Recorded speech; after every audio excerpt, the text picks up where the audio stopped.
His chest. Bullshit. So we want to start gossiping about Sordid Lives?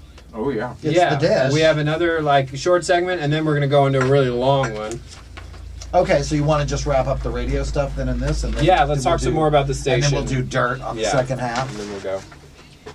So yeah, if you want to talk about other shows or whatever, let's go ahead. About Bob let's go and punch the other shows this segment, and then we'll wrap that up and talk about. I have to say something nice about Jasper because he says nice stuff about us, Jasper Cole. Oh yeah, yeah. We have to. Yeah. Well, he's only on once a month on our station. Once a month. He only does once a month on that show thing. Okay, thank you. 2 hours once a month. Okay. Yeah. Do you want some water?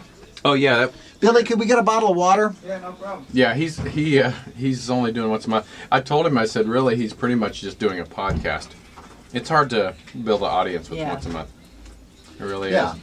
Yeah, it's hard enough to build an audience on the same time every week. Like we're doing everything we can, and that's us. We're inching up, but we're reaching out. Yeah. But when it's where do you go? What do you know? Where do you put your money to find out what you're going to get in return? Right.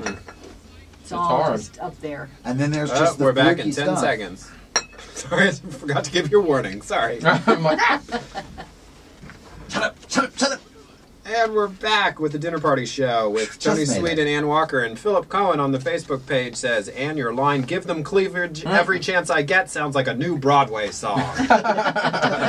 Excellent. We want to talk some more about the other shows that are on the Universal Broadcasting Network, so take it away, Tony. Well, we'll start with our wonderful Bob Merrick. Right. Who is listening tonight, who's chimed in on the page. We have to start with him. Bob. And Bob has been such a great benefit to our station because he's our only Monday through Friday show.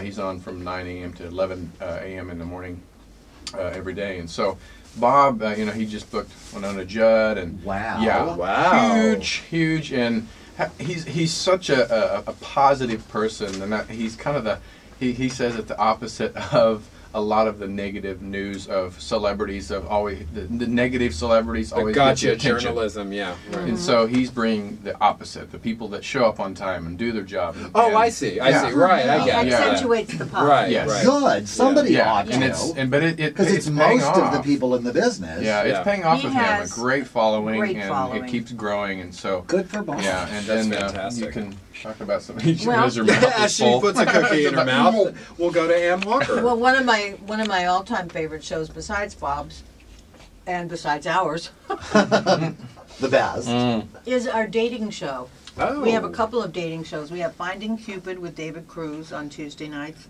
but also we have Dates and Mates with Dear Mrs. D. Damona Hoffman. That sounds scary. How does that work? Sorry about that. She has written a book, and she has been doing this for family and friends and for profit over the last 4 or 5 years. Good for her. Making your profile on online dating the way it should be. So that you will get attracting people. Sort of like resume editing or whatever. Good for exactly. that. That's really brilliant. And she's very, very good at what she does. Oh, very good. And then we have happy hour shows. We have on Tuesday night at 6 on both Channel 1 and Channel 2. You just go to bars and record what's happening. Yeah, they bring the bar too. Yeah. 2 girls who are bartenders in one studio. Libations Relations. And then in the other studio we have happy hour, which is 2 guys getting together as you would at a bar. Right. Talking, drinking. They talk over everything. They just had Charlene Tilton on. Yeah, Charlene Tilton. Oh, wow. And last she's week been on Dallas again. Yes. Yeah, I didn't even realize. Yeah, she's back. But we have some great, great shows. And what we're finding is we have a lot of psychology shows, too. Dr. Marissa Pay on, and then Dr. Shirley. Dr. Shirley, we can't pronounce Don't her even last ask name. me. It's like impossibility.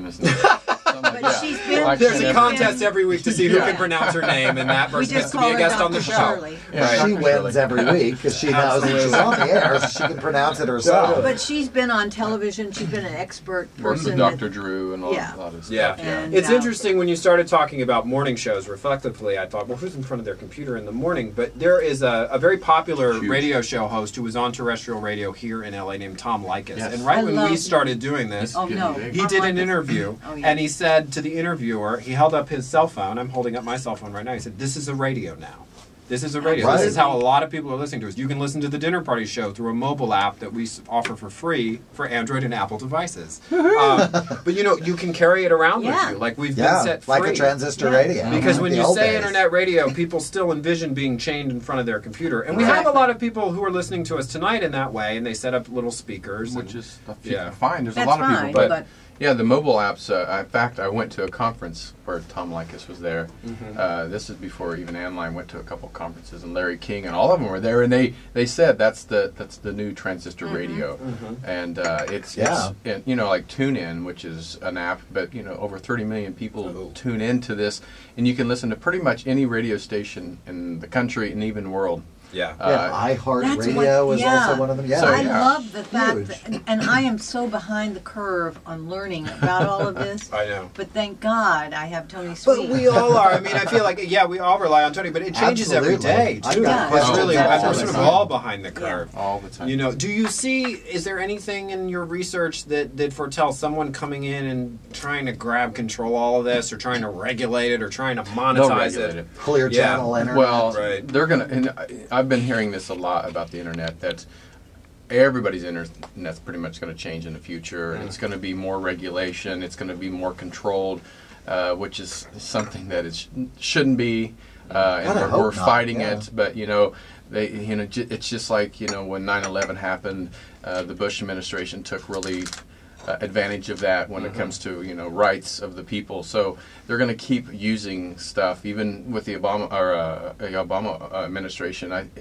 He sometimes, even though he doesn't want to do this, but there's bigger powers. It's piracy. Yeah, their that's what piracy they're going to is use a as an real thing, excuse. but what they're using it. That's going to use that as an excuse. Yeah, and it arises a deep conflict in me, because I have strong feelings about piracy, but I don't think this is the solution, which is what they're proposing around the regulation of the internet. Right. So anyway, well, we have to take a break for a special report, a strange special report this week. We're not quite sure what happened to our critic at large, Jordan Ampersand. Yes. He attended the White Party last weekend in Palm Springs, and Jordan is a bit of a party boy. And there was an incident at the end of last incident. week's interview. Yeah, so we're going to go to this report, which I don't know. We'll let our listeners decide what actually happened to little Jordan.